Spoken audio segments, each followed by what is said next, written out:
Bībelē ir teikts, ka tas, kas mūs ir svaidījis, ir Dievs. Tātad Dievs mums ir devis savu klātbūtni, savu spēku, priekš kam? Priekš mūsu aicinājumu.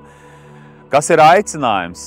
Tas ir Dieva nodoms, jo Bībelē teikts, ka mēs esam radīti labajiem darbiem, kurus Dievs ir nozīmējis, lai mēs tajos dzīvotu.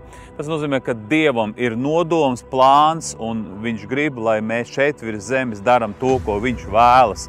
Un tas būs saistīts arī pēc tam ar manu likteni un ar manu labsajūtu. Ja tu gribi labi justies, esi Dieva gribā un esi paklausīgs, esi piepildīts ar Svēto garu. Jo tad, kad tu dari to, kas Viņam ir patīkams, Dieva klātbūtne, kura ir mīlestība, kura ir prieks, miers, noteikti piepildīs tavu dzīvi. Tāpēc šodien es gribētu apskatīt visā tanī, kas mums ir dots Jēzu Kristu, šo te vienu pusi, ka mēs esam kalpotāji, mēs esam Viņa komandā un mēs esam līdzstrādnieki, un katram no mums ir savi talanti. Un apostuls Pāvils 1. korintiešiem 4. nodaļā no 1. līdz 3. pantam saka tā.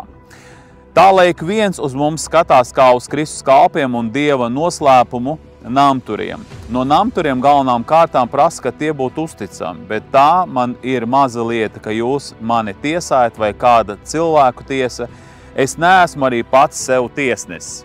Pāvils saka, lai uz mums cilvēki skatās kā uz Kristus kalpiem. Vai mēs paši pirmkārt skatāmies uz sevi tā, vai tu zini, uz ko tu esi aicināts? Kāda ir tā uzticamība? Jo Dievs ir nozīmējis, lai mēs būtu kaut kādās lietās, lai mēs tās nepametam, lai mēs tās darām no sirds. Bet ja es nezinu, uz ko esmu aicināts, kā es varu būt uzticams? Tāpēc dažreiz cilvēks skatās un saka, nu jā, mācītāji tie ir kalpotāji, dziedātāji tie ir kalpotāji, nu visi tie, kas draudzē un visi tie, kas ir uz skatuves, bet patiesībā tā nav. Tavs darbs, tā var būt tava kalpošana, tā var būt tava platforma, jo Bībelē teiks, ka jūs esat pilsēta, kas stāv kalna galā, kura nevar būt apslēpta, bet kura ir apskatīta, un cilvēki par to spriež. Tāpēc darbā cilvēks spriež, zinot to, ka tu esi kristietis, ka tu esi draudzē, tu lasi Bībeli, un viņi skatās, kā tu veici savu darbu, kāda ir tava attieksme pret kolēģiem vai arī klases biedriem. Tāpēc te teiks, lai mēs esam uzticami tajā situācijā. Tā ir tā valstība, kura tev ir dota, un tev šajā valstībā, kur tu esi, ir jādzīvo pēc Dieva vārda, tev nav jāiet uz kompromisu. Un zini to, ka Dieva valstība tā ir gaisma, un viņa aidzīs visādu tumsu, tāpēc tev nav jābaidās no cilvēkiem, ko viņi par tevi domās. Viņi var tagad kaut ko domāt, viņi var kaut ko runāt, bet zini to, ka uzvar būs aiz tevis, jo gaisma uzvar tumsību. Un Dievs pagodināsies, ja tu viņu celsi godā. Un tad šeit beigās ir teikts arī, ka man maza lieta ir, ka kāds par mani kaut ko tu runā vai kāds tiesā. Kāpēc tas tā ir? Tāpēc, ka tu staigā Dievu priekšā.